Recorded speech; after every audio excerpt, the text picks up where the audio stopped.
estas alturas ya nos sabemos de memoria el pasaje, no lo vamos a leer, Génesis 3:15. Pondré enemistad entre ti y la mujer, entre su simiente y la simiente tuya. Esta te herirá en la cabeza y tú le herirás en el calcañar. Vamos a ir a la exposición de la doctrina que hemos estado estudiando a lo largo de estas semanas.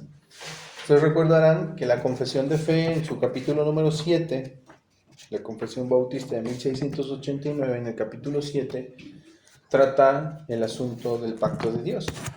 Desde el primer párrafo, del capítulo 7, se nos dijo en la Confesión de Fe que este pacto es necesario debido al hecho de que Dios es trascendente y está por encima de todo.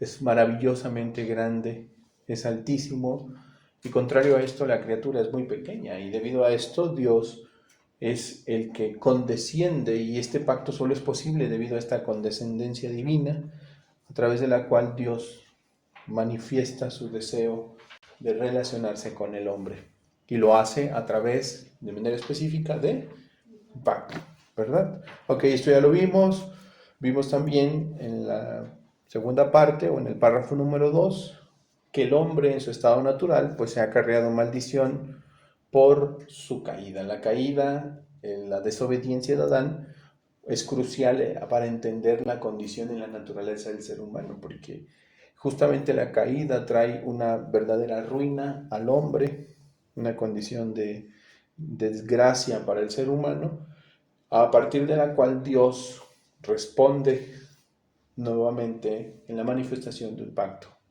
¿Ok?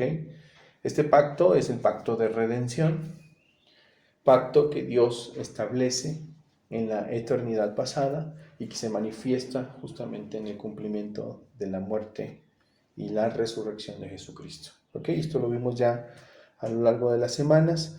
Recordarán ustedes entonces la ruina en la que el hombre se encontraba bajo la maldición de la ley. Esto ya lo vimos varios pasajes de las Escrituras que nos describen esta condición terrible en la que se encuentra el ser humano, y pues justamente veíamos que por esa razón el hombre no debiera ni puede, aun si quisiera hacerlo, depender de las obras de la ley, ¿verdad? Y veíamos entonces cómo el pacto de gracia es esta iniciativa de Dios para salvar a los pecadores. Como dice la confesión de fe, agradó al Señor hacer un pacto de gracia, ¿verdad? En el que gratuitamente ofrece a los pecadores vida y salvación por Jesucristo. Esto lo veíamos ya hace 8 días.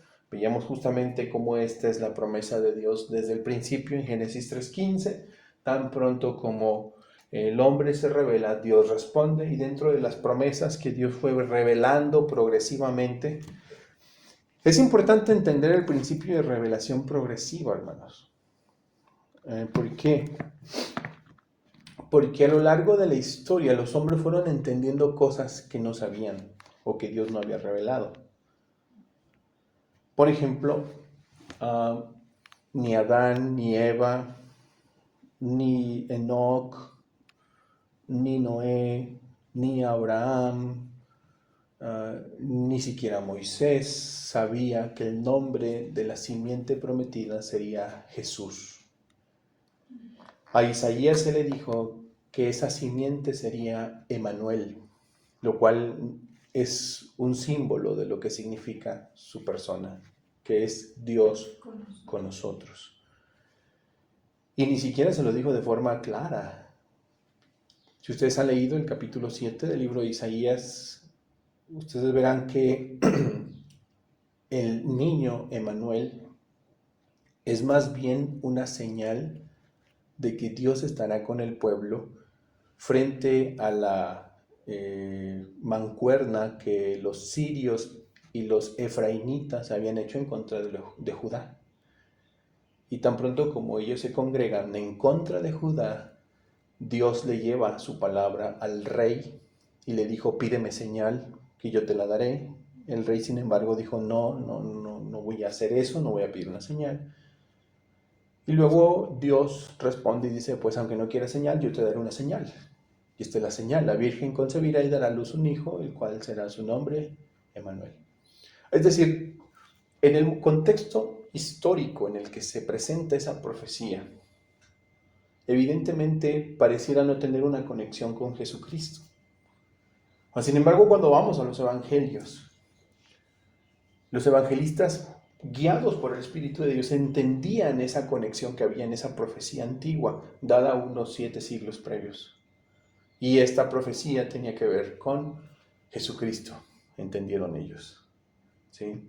Entendían ellos que esa profecía será finalmente cumplida en el nacimiento del Hijo de Dios, que es Jesucristo.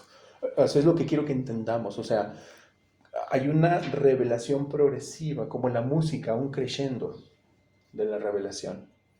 Dios va dando poco a poco los detalles. Ahora, eso significa que los que tuvieron una revelación más limitada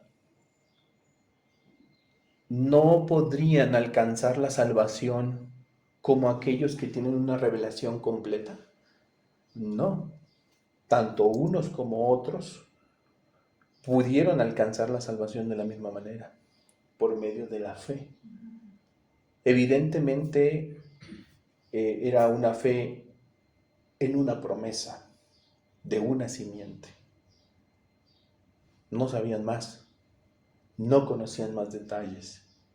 Solo sabrían que Dios enviaría una simiente a destruir a la serpiente y su reino de tinieblas. Pero no sabían nada más. Dios fue dando detalles constantemente. De hecho, permítame dar un pequeño paréntesis. Los distintos pactos que Dios hizo con Israel, con Abraham y con los israelitas, abonaron muchos más detalles. Por ejemplo, a Abraham se le dijo que en esa simiente serían benditas todas las naciones de la tierra. Eso daba mucho más detalles de la simiente que vendría. A través de este pacto que Dios hace con Israel en el Sinaí, o el pacto sinaítico. Y en medio de todo ese escenario de este pacto sinaítico, Dios le dijo a Moisés que vendría un profeta como él. Así que Moisés sabía que el que vendría sería un profeta como él. Y eso era importante y la gente lo entendía y no sabían más detalles. Y entendían que estas leyes que Dios había establecido eran las leyes del pueblo de Israel, que Dios le prometió a Abraham y que posteriormente en el pacto davídico, cuando Dios hace un pacto con David, le dice que ese pueblo, que ahora ya es un pueblo, es una nación, y que ahora ya tiene leyes, que es un reino, que tiene leyes, también tendría un rey. Y se lo dijo Dios a David. Y le dijo Dios que uno de sus hijos vendría y uno de sus hijos establecería un reino que no tiene fin. Obviamente no fue Salomón, sino fue el hijo de David. ¿Recuerdan cuando Jesús entra a Jerusalén? Que clamaba la gente, hijo de David. Él era justamente, Dios fue dando estos detalles, es lo que quiero que entendamos a lo largo de la historia de la Biblia, del Antiguo Testamento. Dios fue dando más detalles de lo que vendría a suceder posteriormente en la persona de su Hijo Jesucristo. Así que a estas alturas ya podemos saber que Jesucristo es el tema principal tanto del Antiguo como del Nuevo Testamento. Es Jesucristo. Y de hecho, cuando ustedes lean las Escrituras, deben de leerlas entendiendo o preguntándose cómo se relaciona esta historia o este libro con la historia de Jesucristo. Déjenme poner un ejemplo. ¿Ustedes han leído el libro de Ruth? Pues el libro de Ruth es un libro bellísimo, ¿verdad? Yo conocí a una hermana que decía que le gustaba mucho leerlo porque parece una novela. Una novela linda. Pero definitivamente el Espíritu de Dios no dejó el libro de Ruth en el canon bíblico para entretener a los cristianos o a los creyentes, a modo de una novela, una historia linda. ¿Qué relación tiene el libro de Ruth con Jesucristo? De hecho, es muy importante el libro de Ruth porque nos explica algo. Piénsenlo. ¿Qué relación hay en el libro de Ruth con Jesucristo?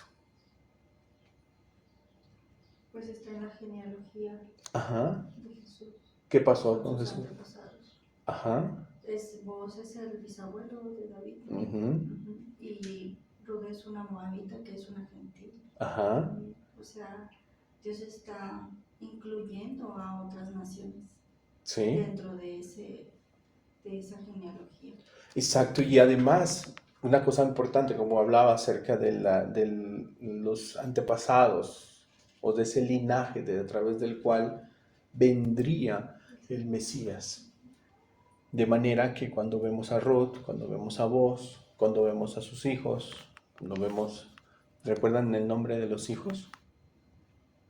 No de sus hijos, de sus nietos, importantes en la historia.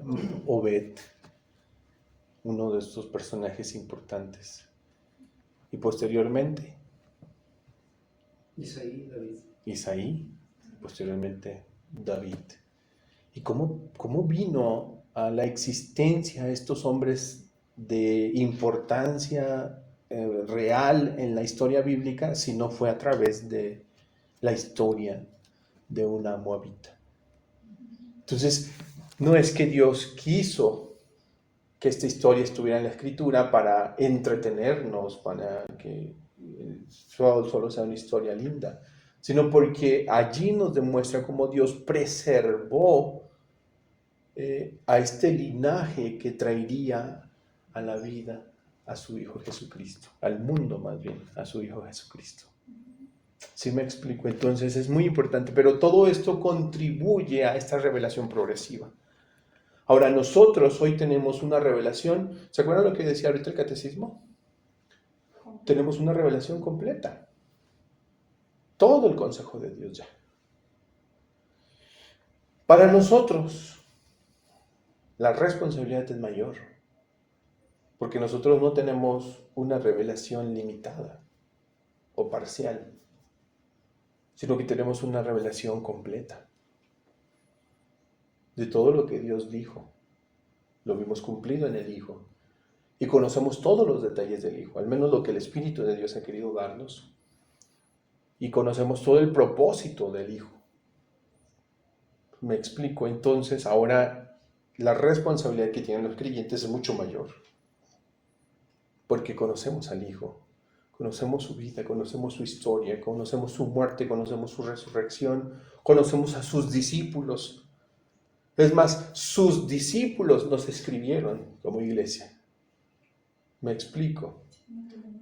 No hay ninguna excusa. Pero entonces vemos que ahora la revelación es una revelación completa de lo que Dios quiso decirnos. De ahí, mis hermanos, que no podemos nosotros detenernos a perder nuestro tiempo escuchando a otros que dicen, Dios me habló, Dios me dijo. Todo lo que Dios dijo o quiso decir ya lo ha dicho. Y no solo lo dijo, sino quedó escrito en las Sagradas Escrituras. Eso es algo bellísimo. Que Dios usara un instrumento humano para perpetuar su palabra como la Escritura. Eso fue algo maravilloso. ¿Pudo haber sido de forma oral la transmisión de esta verdad? Sí. Pero muchas veces esa transmisión oral puede tener deficiencias. La manera a través de la cual Dios sabía que su palabra iba a ser preservada era de manera escrita. Por eso es que las escrituras son las escrituras porque están escritas. ¿Sí? Y eso es muy importante. Ahora veíamos entonces que en esta revelación progresiva Dios a lo largo de la historia y especialmente en los días de los profetas reveló muchas más cosas. Noten las palabras de Jeremías. Dice, he aquí vienen días, dice Jehová. ¿Por qué podía decir esto Jeremías? Y empieza a decir toda una serie de cosas que van a suceder, que Dios está diciendo. ¿Por qué hoy una persona no puede llegar y decir, fíjense que vienen días, dice Jehová, en los que va a pasar esto, en los que va a pasar aquello? Y luego empieza a decirnos una serie de cosas que él piensa que van a pasar. ¿Por qué Jeremías sí pudo hacerlo? Porque no lo puede hacer ahora un predicador moderno. Porque recuerden que Jeremías y otros profetas estaban siendo instrumentos de la revelación de Dios. Esa es una profecía de revelación. Dios está revelando su voluntad a través de sus profetas. El apóstol Pablo, cuando reflexiona esto, en el capítulo 1 de la carta a los Hebreos, dice, Dios habiendo hablado de muchas formas, muchas veces, en este tiempo nos ha hablado y dice que por medio de los profetas nos ha hablado ahora por el Hijo.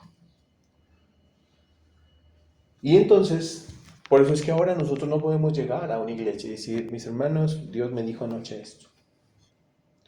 Por supuesto que no. El día que ustedes oigan esta locura, mis hermanos, es tiempo de irse. Porque esa es una verdadera locura. Sí, pero sin embargo, si escuchan, hermanos, la Escritura dice, Dios dice en su palabra. No podemos hacer otra cosa más que escuchar y obedecer eso que eso nos está diciendo, porque esa es una palabra autoritativa. ¿Sí me explico? Ahora, en ese caso, Jeremías sí dijo, así dice Jehová, porque él está en ese periodo, en ese proceso de revelación progresiva, él puede decirlo porque está siendo un instrumento de Dios. Y entonces empieza a detallar una serie de cosas que, por supuesto, muchos no conocían para aquel entonces, que tienen que ver con este pacto que Dios hizo. Y empieza a decir cosas bellísimas como el hecho de que este es el pacto que haré con la casa de Israel después de aquellos días, dice Jehová, daré mi ley en sus mentes y las escribiré en sus corazones, y yo seré a ellos por Dios y ellos me serán por pueblo. Y sigue añadiendo Jeremías, y no enseñará más ninguno a su prójimo ni ninguno a su hermano, diciendo, conoce a Jehová, porque todos me conocerán, desde el más pequeño hasta el más grande, dice Jehová, porque perdonaré la maldad de ellos y no me acordaré más de su pecado. Es un pacto donde se ofrece perdón, donde se ofrece remisión de pecados, ¿sí? Donde se ofrece un conocimiento, eso es lo que tenemos hoy, un conocimiento mayor de Dios, de su palabra. ¿Por qué creen que las Escrituras hoy están en nuestras manos, que conforman la revelación plena y total de Dios? Porque era parte del pacto.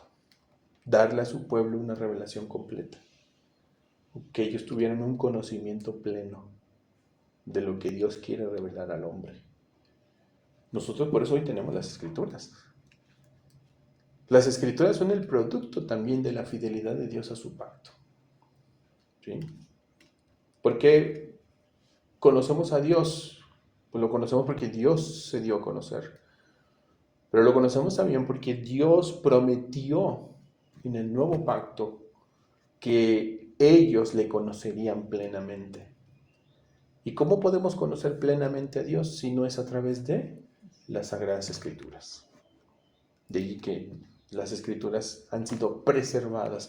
¿Saben que nosotros como cristianos, y sobre todo en una iglesia reformada, creemos en una doctrina que lastimosamente se ha ido degradando?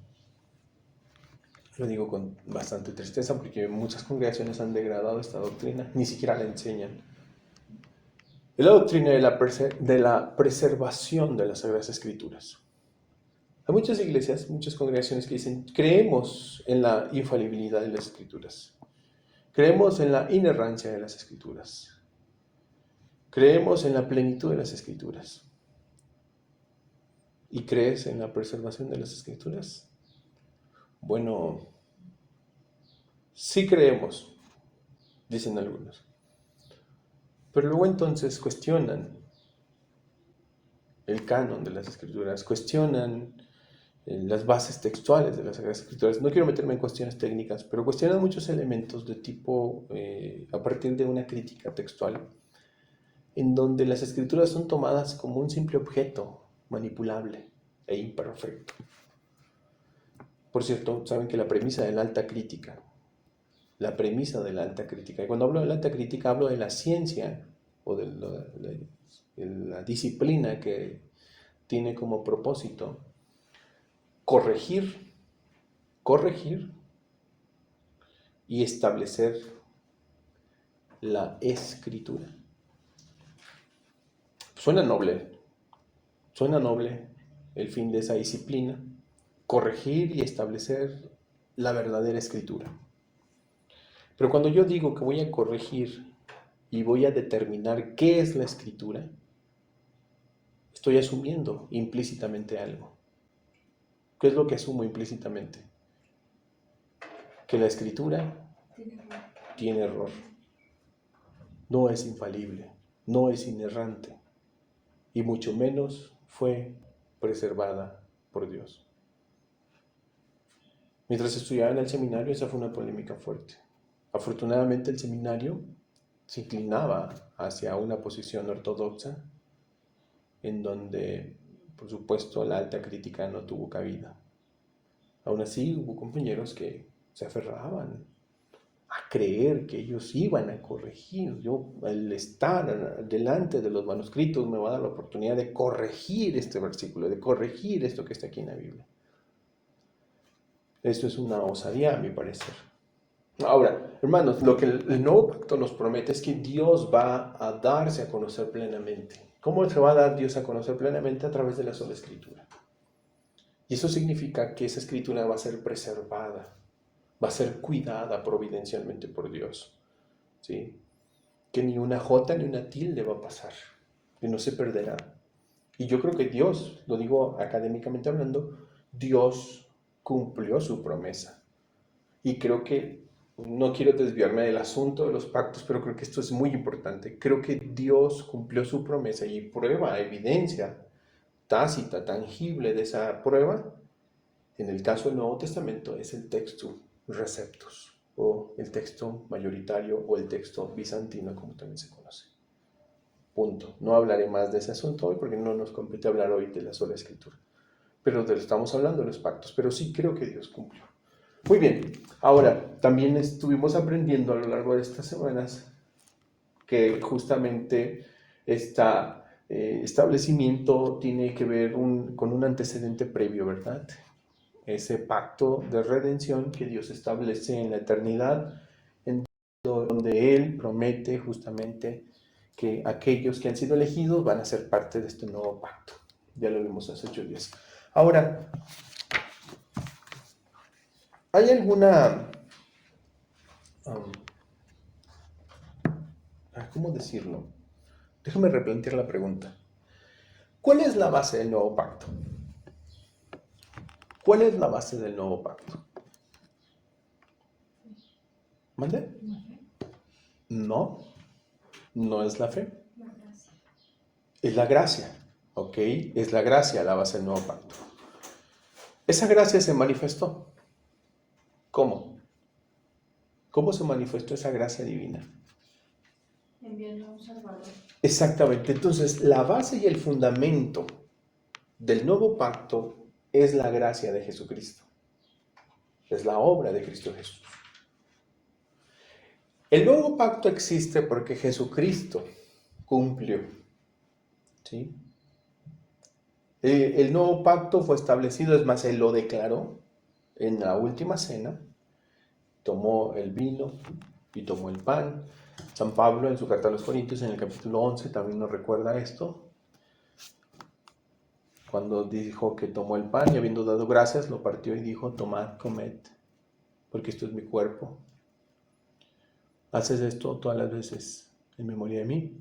Luego tomó la copa y habiendo dado gracias también, dijo, esta copa es el nuevo pacto en mi sangre. Haced esto todas las veces que la bebiereis en memoria de mí.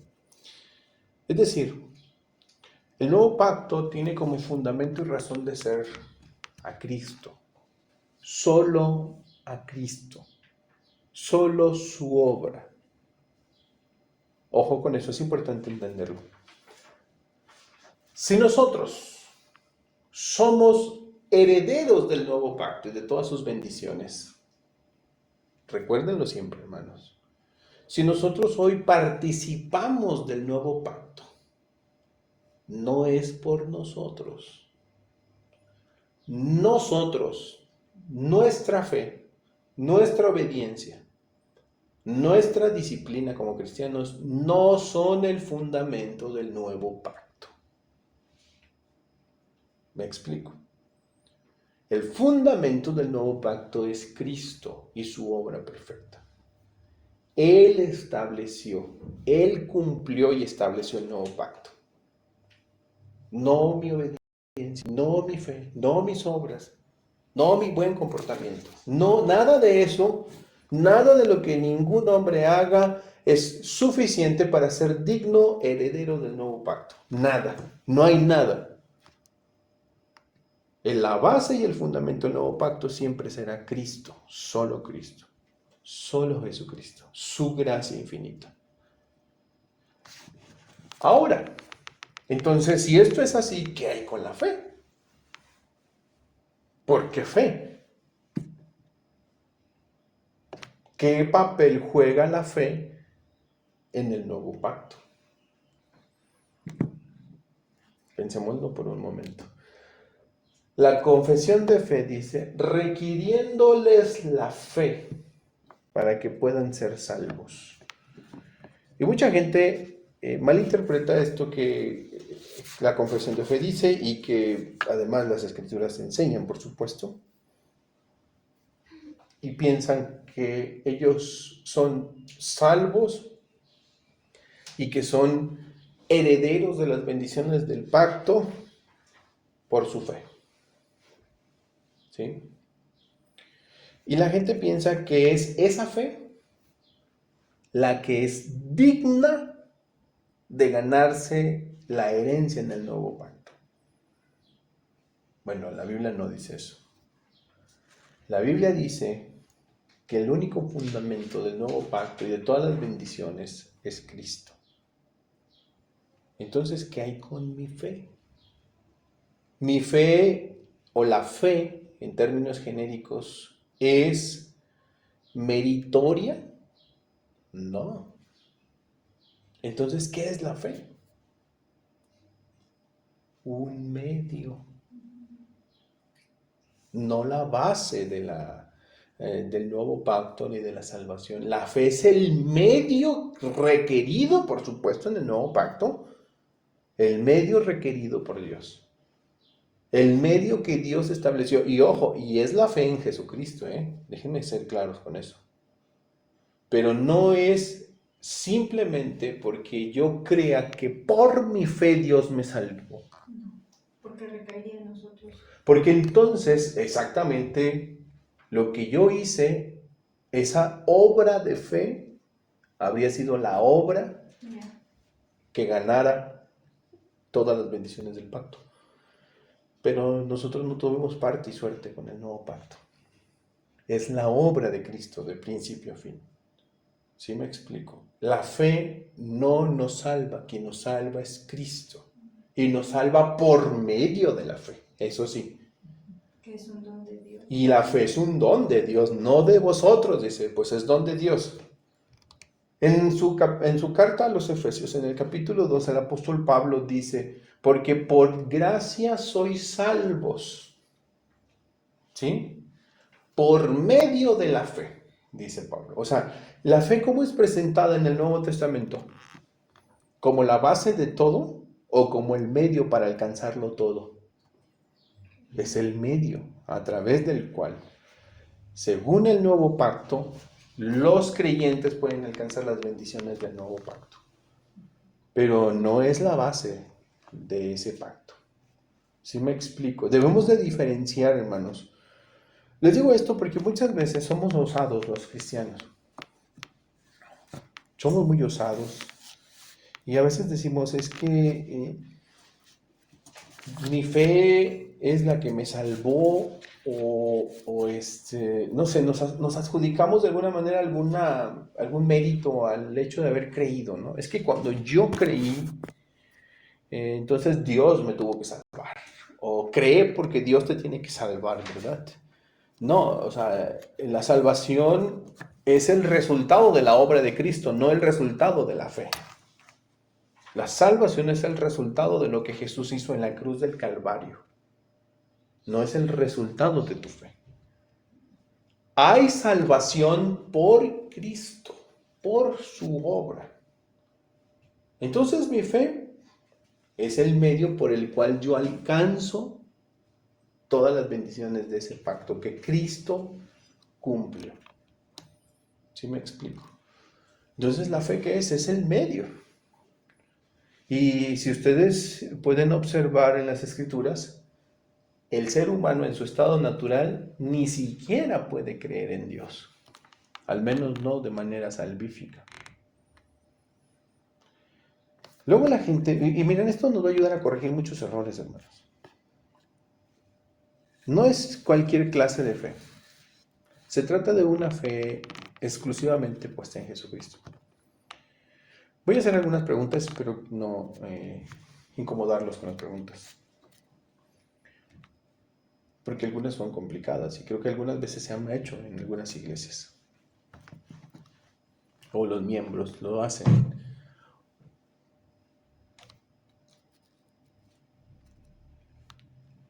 La Iglesia Católica, de donde muchos procedemos, tiene muchos miembros, muchos congregantes. Un católico romano puede o es nuestro hermano en Cristo. Ellos creen en Jesús. De hecho, si interrogamos a un católico romano, el católico romano va a decir que él cree en Jesús. Y hay muchos cristianos que piensan que, pues sí, porque después de todo creen en Dios. Y después de todo, ese creer en Dios es suficiente para que él, pues solo Dios sabe, ¿no? A lo mejor Dios ve su sinceridad. A lo mejor Dios ve que su fe es genuina. Y eso es suficiente para que Dios lo salve. Dígame una cosa, ¿eso es bíblicamente correcto, ese entendimiento? No pregunté si un católico romano puede ser salvo, ¿eh? Porque un católico romano puede ser salvo. Sí, sí puede ser salvo. ¿Cómo puede ser salvo? Por medio de la fe en Jesucristo. Y hay el caso de muchos católicos romanos, es más, nosotros somos... Y creen en la obra de Cristo, o sea, creen que Jesús murió en la cruz por sus pecados. Claro, de hecho ellos escenifican cada año eso. Pero ¿por qué en el catolicismo romano, viviendo en el catolicismo romano, no podemos afirmar que un católico romano efectivamente es salvo como tal?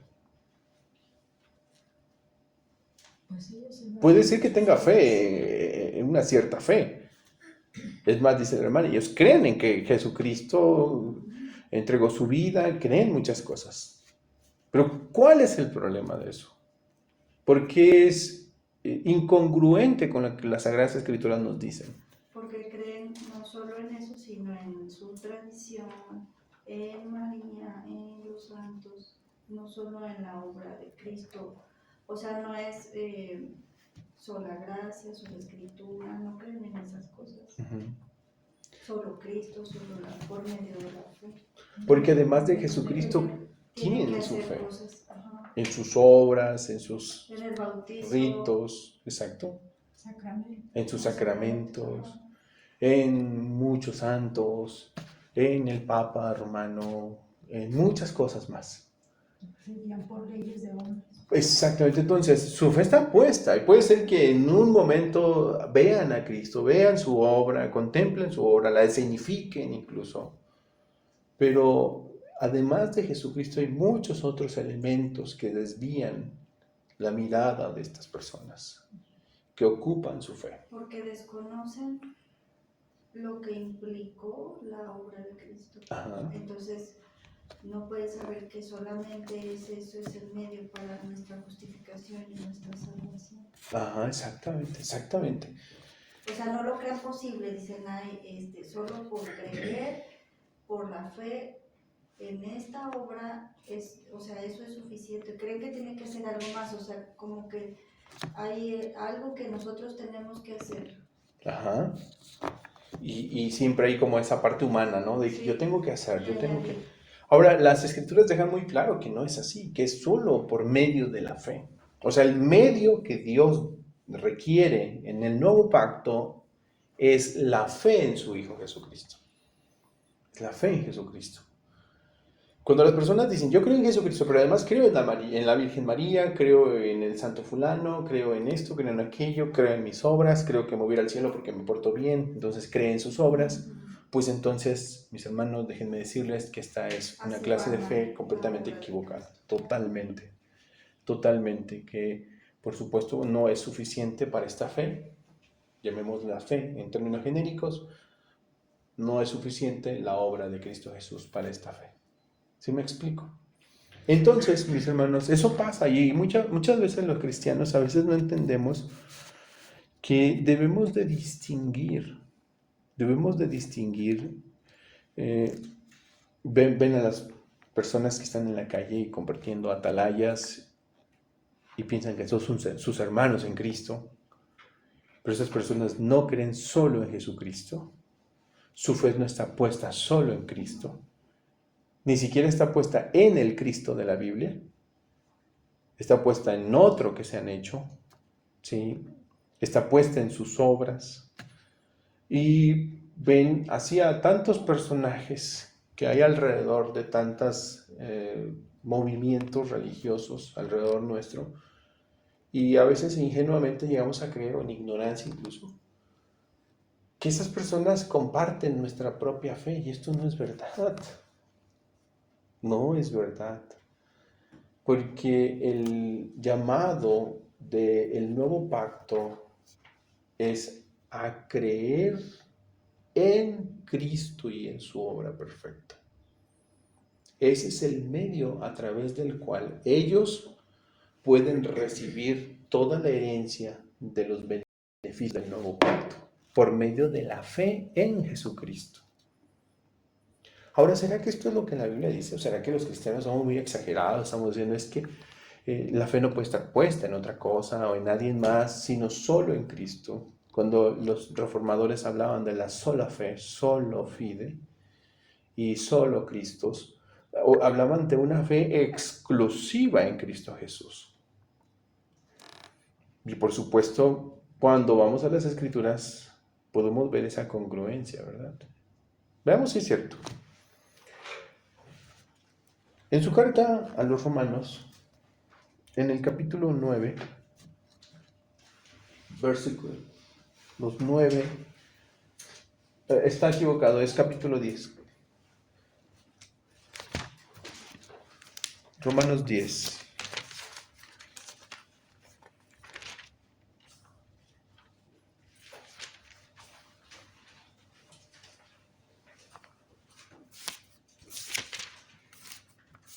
Versículos 9 y 10.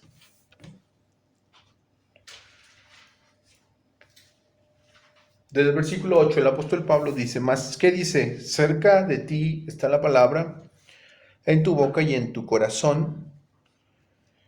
Y luego añade, esta es la palabra de fe que predicamos. ¿Cuál es esa palabra que predicaban los apóstoles? Que si confesares con tu boca que Jesús es el Señor y creyeres en tu corazón que Dios le levantó de los muertos, serás salvo. Ahora, la fe, ese creer, ¿en qué está basado? ¿O a dónde está enfocado ese creer? En Cristo, en el señorío de Cristo. Y no solo en el señorío de Cristo, sino además en la obra de Cristo, en su obra que implica su muerte y su resurrección, que Él se levantó de los muertos. Entonces dice, serás salvo. Porque con el corazón se cree para justicia, pero con la boca se confiesa para salvación. Entonces, Si hay algo de que los creyentes están plenamente convencidos y de lo que deberían estar plenamente convencidos es de que efectivamente es la fe puesta solamente, única, exclusivamente, absolutamente exclusiva en Cristo. Nada más. Suena un mensaje bastante radical, particularmente porque nosotros como personas estamos muy dispuestos a ganarnos las cosas con esfuerzo propio. Y cuando hablamos de la sola fe, por supuesto que pareciera que no es suficiente, ¿verdad? Hay un dato interesante que quiero compartir con ustedes. Fíjense que hay dos eventos históricos que sucedieron a lo largo de la historia del cristianismo y que trajo demasiada confusión a las iglesias en aquellos años y que tienen que ver con la fe. Cuando el mundo se cristianiza, o el mundo conocido se cristianiza, en los días de Constantino y de su hijo, muchos en el Imperio Romano, una vez que la religión cristiana se constituyó la religión del imperio, pues obviamente esto trajo conversiones masivas, entre comillas, declaraciones de fe masivas. Las iglesias pasaron de ser 20 o 30 a pasar a tener 500 o 1000 miembros. O sea, estamos hablando de todo el mundo se hizo cristiano. Claro, porque ahora era la religión del imperio, e ir contra el imperio, no ser cristiano, era ir contra el imperio. Y ya sabían las consecuencias que esto podría desencadenar. Entonces mucha gente se convirtió y declaró su fe en Jesucristo. Ese fue uno de los grandes declives de la verdadera fe, porque trajo muchísimas falsas conversiones. Miles y miles de gentes dijeron, somos cristianos, creemos en Jesucristo. El poder eclesiástico, si lo queremos llamar así, comenzó a caer en manos de personas que no eran creyentes. Las iglesias comenzaron a ser gobernadas por sistemas incrédulos que simplemente habían declarado ser cristianos y se corrompió. Cerca del siglo V nace la Iglesia Católica Romana, con el cisma que hubo entre Oriente y Occidente. Tan pronto como Constantino llevó su sede, su capital a Constantinopla, Roma queda vacío el trono de un emperador, y ese trono, la ausencia de un emperador en Roma, llevó al pontífice a convertirse en el nuevo emperador de Roma. O sea, el primer papa romano. Esto fue algo que a partir del siglo V comenzó a traer una serie de corrupciones doctrinales terribles, las cuales ya conocemos nosotros. Y ellos están tan convencidos que son la única y verdadera iglesia. Sí, no, definitivamente, históricamente es totalmente irracional e incompatible. O sea, históricamente hablando, esto no es verdad. El romanismo nace cuando Constantino decide llevar su sede a Constantinopla y aprovechan ellos la oportunidad. Los de Oriente se sintieron satisfechos, pues tenían en Constantinopla ahora la capital del imperio. Pero mientras tanto en Roma se cocinaba la idea de que un nuevo líder llegaría y tendría el poder. Por supuesto, ¿qué otro líder sino el obispo de Roma? Y entonces allí nace justamente la doctrina, o entre otras cosas, del papado romano. Cuando llega el siglo XVI, hubo un problema semejante, porque muchas naciones comenzaron a abrir la libertad al evangelio. Y vale la pena decirlo esto en medio del tema de la fe. Y mucha gente comenzó a ver que el país entero se estaba convirtiendo al evangelio. Eso trajo muchísimas conversiones nuevamente. Pero los reformadores sabían la historia. Sabían lo que había pasado en los días de Constantino. Y que el producto de estas falsas conversiones fue el engendro llamado romanismo. ¿Sí? el monstruo llamado romanismo, y no van a permitir que eso pasara. Entonces, una pregunta que se hicieron los reformadores es, ¿cómo podemos saber que efectivamente esta gente es creyente? Y yo sé que ahora todo el mundo diría, no, eso solo Dios lo sabe. Pero recuerdan lo que dijo el Señor Jesucristo en Juan capítulo 20, cuando habló acerca de la autoridad apostólica. ¿Recuerden? ¿A quiénes? Y sus pecados les son retenidos. Uh-huh. Y a quienes los ¿Retuvieres? Les son retenidos. ¿De qué hablaba esto? De la capacidad que tiene la iglesia de poder determinar ciertas cosas, ¿De quiénes saben? en cierto sentido. Los reformadores entendían que se podía convertir en un problema serio las falsas conversiones, las conversiones masivas, y más cuando todo el sistema gubernamental se había abierto al evangelio. Eso haría que muchos falsos creyentes aprovecharan la oportunidad. Entonces, justo hablando de la fe, ellos dijeron, ¿cómo podemos identificar una fe genuina? Y ellos tenían 3 palabras que en su entender identificaba una verdadera fe. Estas palabras, pues, por supuesto, eran de tipo experiencial. Es decir, las personas tendrían que tener esta experiencia para ser verdaderamente considerados creyentes. La ausencia de una de ellas destruye la noción de una verdadera fe. Puede ser que haya elementos en la fe de una persona o en lo que dice que es fe, pero si carece de uno de ellos, ya no es fe, al menos no es fe salvífica. Ellos decían, una verdadera fe se distingue por 3 cosas: notitia, fiducia, ascensus y fiducia. 3 palabras: notitia, ascensus y fiducia. La primera palabra latina es noticia o mensaje. Ellos sabían que la verdadera fe demanda un mensaje correcto. ¿Cuál era ese mensaje correcto? El Evangelio.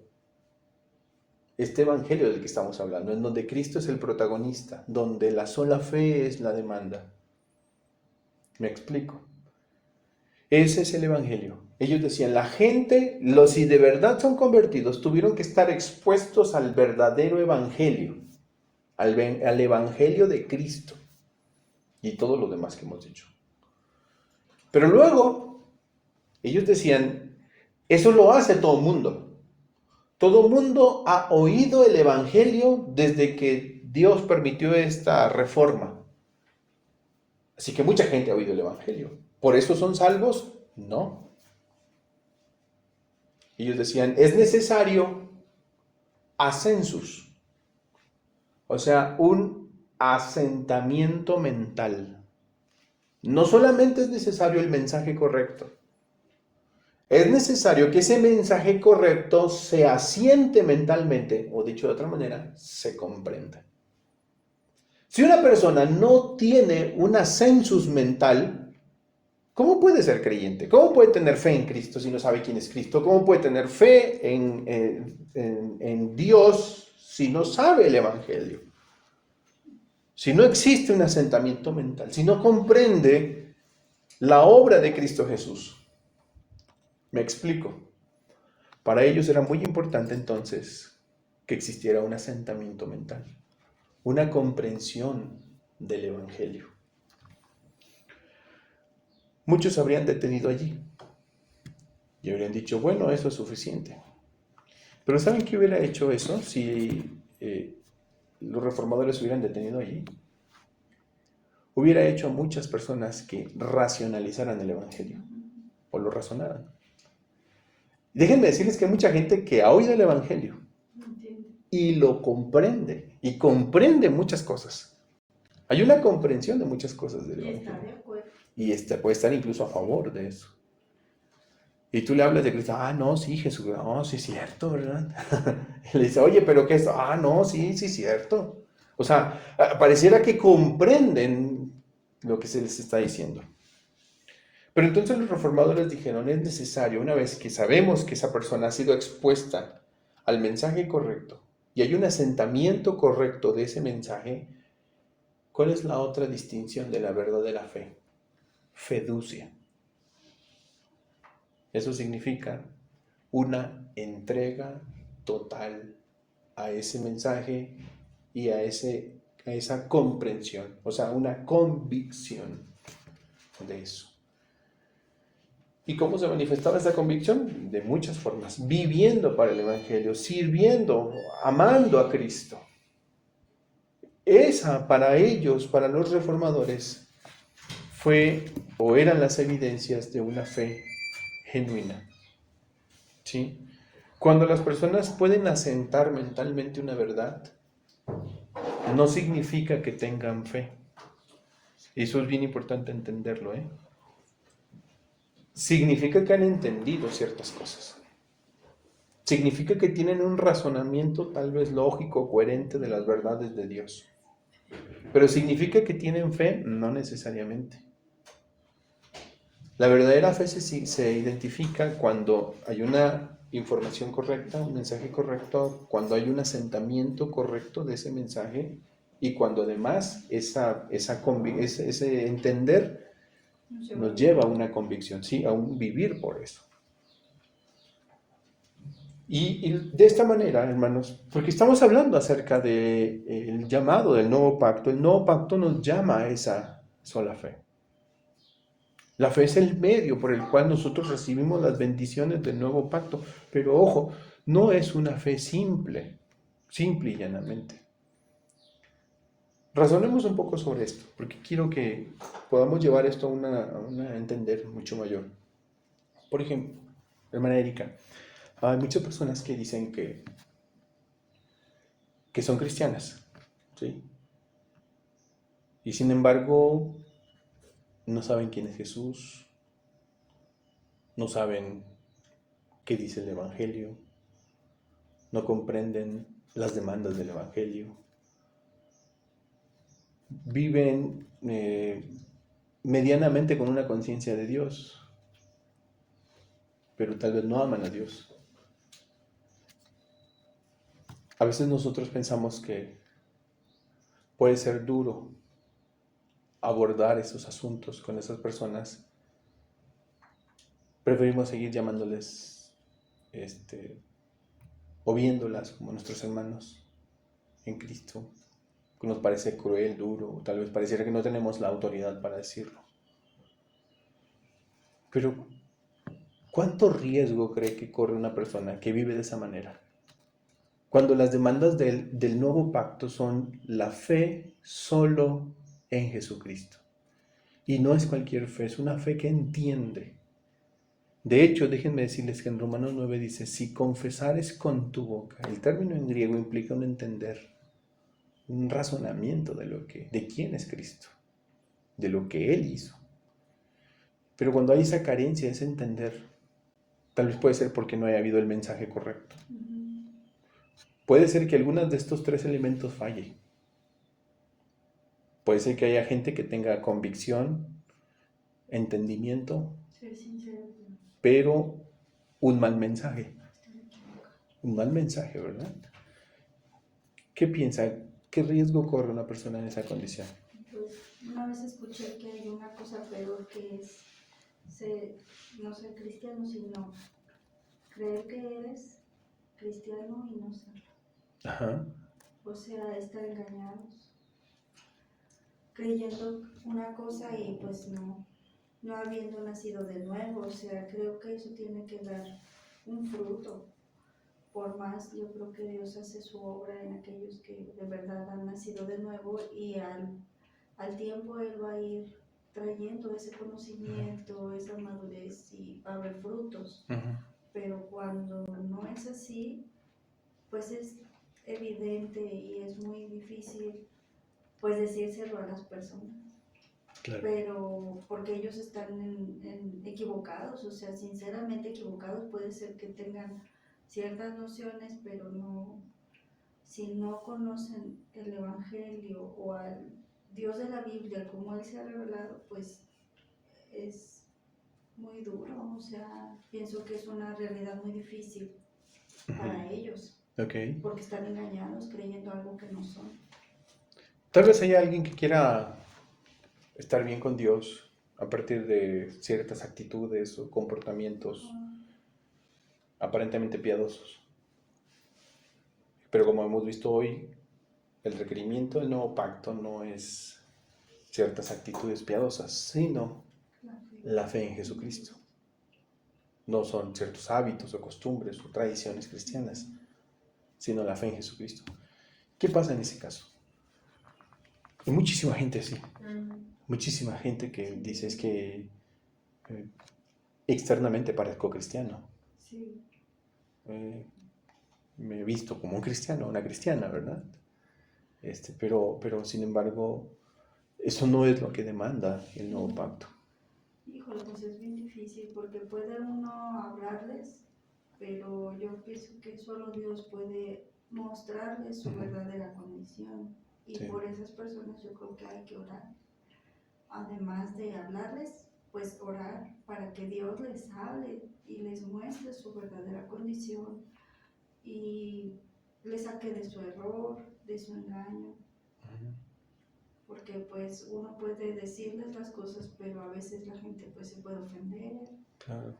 Entonces, pues solo Dios puede mostrar, como nos mostró a nosotros, nuestro pecado, Claro. nuestra condición y nuestra necesidad, lo puede hacer con otros. Sin duda. Y siempre creo que la sola escritura debe de ser, jugar un papel importante, determinante. Pero sí, hermanos, realmente vivimos en un mundo en donde parece muy sencillo el llamado de la sola fe, pero no es tan sencillo. No. En la práctica muchas personas confían en su moralidad, confían en sus buenas obras, confían en lo que hacen o en lo que no hacen. Confían en tantas cosas. En sus oraciones. Exacto, en sus Y es oraciones. que a veces desde el púlpito, en algunas iglesias así lo predican, como solo las promesas, solo lo que Dios promete, la prosperidad, esto. Apelan a las emociones. Ajá. Claro, Y entonces, estando uno de este lado, pues uno se la cree.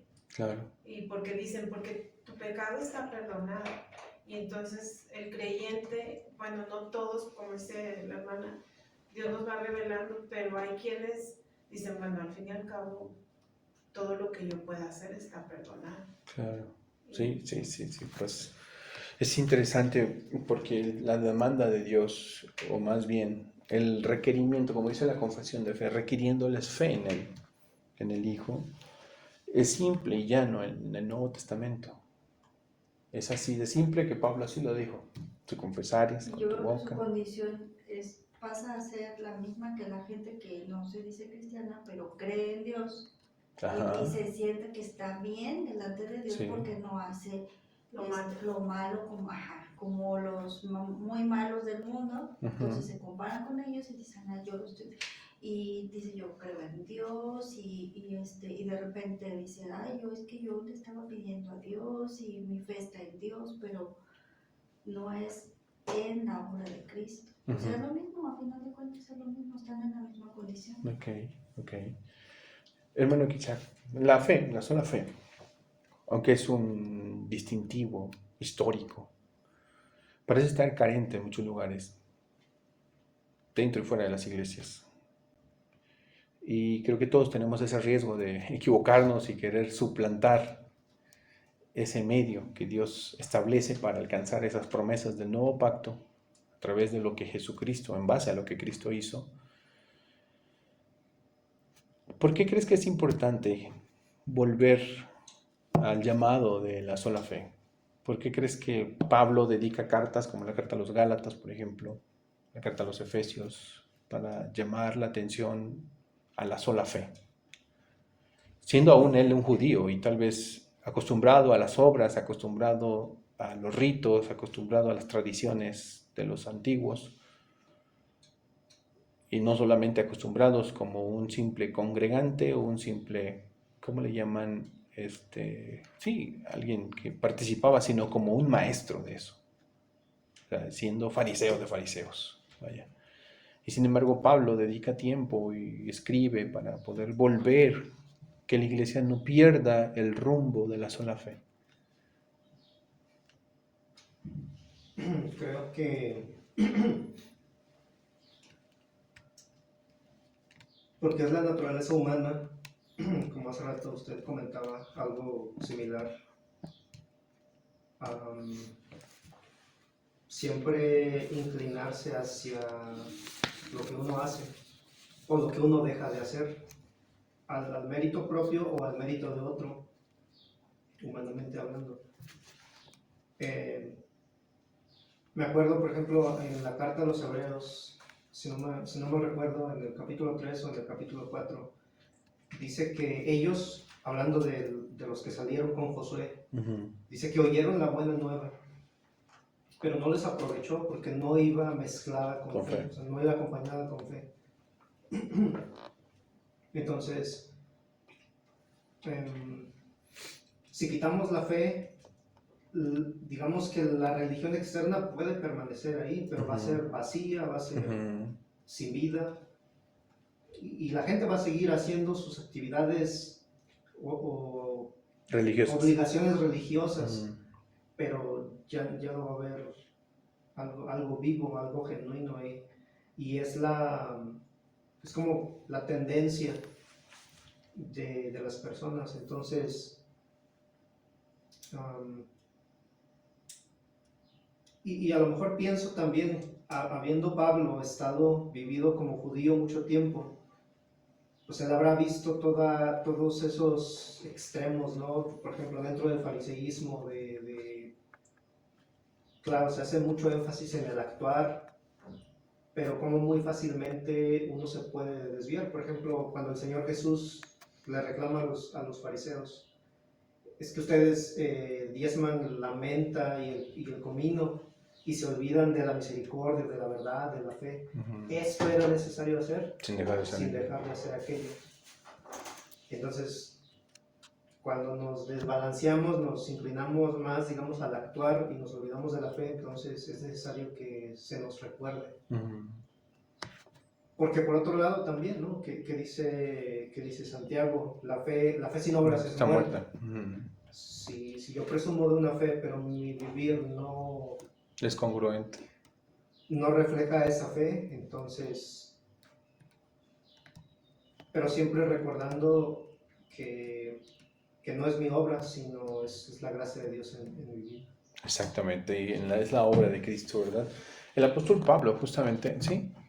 Termina hablando sobre, o sea, lo importante que es el medio de la fe para alcanzar salvación. A veces sí, bueno, nosotros como tener o al escuchar una sana doctrina, pues tenemos la bendición quizá de escuchar el mensaje correcto y quizá de tener ese entendimiento mental correcto, cosa que a lo mejor en otros lugares no lo hay y pues también sin necesariamente es imposible que la gente pueda entender el llamado del Evangelio. Pero también a veces hay esos elementos presentes en una congregación o el que está enfrente está dando esos elementos y aunque hubiera una vida religiosa en algunos que han entendido el mensaje, o sea que se les ha presentado un evangelio correcto, una noticia correcta y han entendido el mensaje, muchos pareciera que siguen viviendo en una prisión porque nunca alcanzan esa seguridad de gracia y de salvación. Pasan muchos años y yo sé que a veces como cristianos se pierde el gozo de la salvación, pero aún es una virtud que da el Espíritu de no perder la seguridad de tu salvación, sino que Dios te vuelve a restaurar tu vida. pero en sí ahí está el medio, está la fe. O sea, cómo es tan importante o sea, tanto es grave cuando no está el mensaje correcto y el asentamiento mental correcto, pero también es grave que aunque haya el mensaje, el asentamiento mental correcto, aparentemente una vida renovada, pero quizá que no está renovando no por fe, sino quizá por un temor equivocado hacia Dios, porque no está ese elemento de la fe y pareciera a veces que muchas personas, aunque en apariencia hagan muchas cosas, viven todavía, están en sus prisiones, encarceladas, nunca viviendo ese gozo de la gracia y la salvación que Dios nos da a través de su Hijo. Sí, sí, sin duda. Por eso es importante que la palabra de Dios guíe nuestras vidas en todo asunto. Cuando Pablo le escribía a los Efesios, justamente les decía esto, ¿verdad? Y creo que es algo que nosotros hemos oído muchísimas veces, lo memorizamos, lo tenemos presente, pero Pablo declara en la carta a los Efesios, con la primera palabra, que es una preposición causativa, dice, porque por gracia sois salvos. O sea, el fundamento es esa gracia de Cristo. Es la gracia de lo que Cristo hizo en la cruz. Por eso somos salvos. Si el versículo concluyera allí, sería suficiente. Y de hecho sería suficiente para evitar que cualquier persona confiara en sí mismo o en sus obras. Pablo ha dicho, porque por gracia sois salvos. La salvación y los beneficios del nuevo pacto vienen por esa gracia de Cristo. Pero el Espíritu Santo tuvo a bien no solo declararnos esto, sino añadir también lo siguiente. Porque por gracia sois salvos por medio de la fe. El Espíritu de Dios ha querido que entendamos primero la base de la salvación. ¿Cuál es la base de la salvación? La gracia de Dios manifestada en Cristo. ¿Cuál es el medio por el cual alcanzamos esa salvación? Que es una de las virtudes del nuevo pacto, por medio de la fe. ¿Me explico? Pero la fe no es la base. La fe no es el fundamento de la salvación. El fundamento de la salvación es lo que hizo Cristo en su gracia infinita en la cruz del Calvario. Y luego dice Pablo, para dejar las cosas muy claras, y esto, o sea, esa gracia, esa fe, no es de vosotros. O sea, nos debe de quedar claro que ni la gracia, ni la fe, ni la salvación tienen una razón humana. ¿Sí? No es que yo me gane la salvación. No es que yo hice esto para recibir la salvación. No. Alguien podría decir, bueno, pues la única obra que hice para recibir la salvación fue la fe. Pues Pablo dice, no. Porque la fe no es de vosotros. Entonces, ¿por qué tuve fe? Porque es don de Dios. Dios nos dio la fe. Dios produjo la fe en nuestros corazones. Y luego añade San Pablo, no por obras para que nadie se gloríe. Ese es un pasaje de la Escritura muy claro en donde se enseña a través de lo que dice el apóstol Pablo la demanda o el requerimiento del nuevo pacto.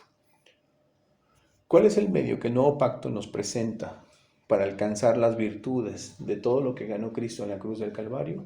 La sola fe en Él, en Cristo. Y Pablo nos dice, y esa sola fe no es de ustedes, Dios se las dio. Si ustedes tienen fe en Cristo, no es por ustedes, no es porque ustedes la generaron, desarrollaron esa fe, no, Dios se las dio. Es decir, es la obra del Espíritu Santo obrando en nuestras vidas. ¿Por qué creímos en Cristo? Porque el Espíritu Santo hizo la obra en nuestras vidas. ¿Sí? Y por causa de esa obra, fuimos y somos herederos de todas las virtudes y todas las bendiciones del nuevo pacto. nuevo pacto que tiene como fundamento mi fe? No. ¿El nuevo pacto que tiene como fundamento mis buenas obras? No. ¿Cuál es el fundamento del nuevo pacto? La obra solamente de Cristo. La obra solamente de Cristo. ¿Sí me explico? Entonces, hasta aquí nos ha llegado la confesión, nos ha hablado la confesión acerca de ese requerimiento de la sola fe. ¿Sí? La semana que viene veremos acerca del Espíritu Santo como la confesión de fe. Bueno, aquí creo que nos queda claro. Ayúdanos, Cami, por favor, para terminar con este versículo. Gálatas 2:16. Sabiendo que el hombre no es justificado por las obras de la ley, sino por la fe de Jesucristo, nosotros también hemos creído en Jesucristo, para ser justificados por la fe de Cristo y no por las obras de la ley, por cuanto por las obras de la ley nadie será justificado. Así que el nuevo pacto tuvo su razón de ser. ¿A partir de quién? Según Pablo en Gálatas 2:6. La fe de Jesucristo. No en Cristo, de Jesucristo. O sea, la fidelidad que Cristo mostró al pacto. Por esa fidelidad que Cristo mostró al pacto, podemos nosotros alcanzar justificación. ¿Y cuál es el medio? Por la fe, ¿sí? De Cristo. Y la semana que viene venimos acerca del Espíritu Santo como el dador de la fe y de la vida en el pacto de la gracia. La confesión así dice: prometiendo dar su Espíritu Santo a todos aquellos que están ordenados para vida eterna, a fin de darles disposición y capacidad para creer. Vamos a ver acerca de esto que estamos viendo ahorita, ¿ok? Bueno, pues hermanos, con esto estamos terminando esta parte del párrafo 2 de nuestra confesión de fe. ¿Alguna duda, alguna pregunta acerca del requerimiento del nuevo pacto? ¿No? Al final les voy a preguntar después qué es el pacto, qué es un pacto, qué es el nuevo pacto, qué es el pacto de gracia, qué es el pacto de redención, cuál es el pacto de obras. Espero que podamos ir distinguiendo esto, Y no hemos abordado los pactos de Dios con Israel, que es el pacto abrámico, el pacto sinaítico y el pacto davídico. Aunque hemos hablado de manera general, no hemos abordado esos pactos que se dieron para una nación, ¿sí? En un lugar específico, o sea, en Canaán, ¿sí? Pero de eso hablaremos después. O bueno, tal vez no vamos a alcanzar porque no lo aborda la confesión de fe. La confesión de fe aborda estos tres grandes pactos: el pacto de redención o pacto eterno, el pacto de obras hecho entre Dios y Adán, y el pacto de gracia cumplido por Jesucristo, ¿sí? Que ofrece vida eterna, que ofrece salvación, ese pacto de gracia a través de la fe. ¿Ok? Bueno, ¿preguntas hasta aquí? ¿No? Muy bien. Pues hermanos, vamos a orar. Señora,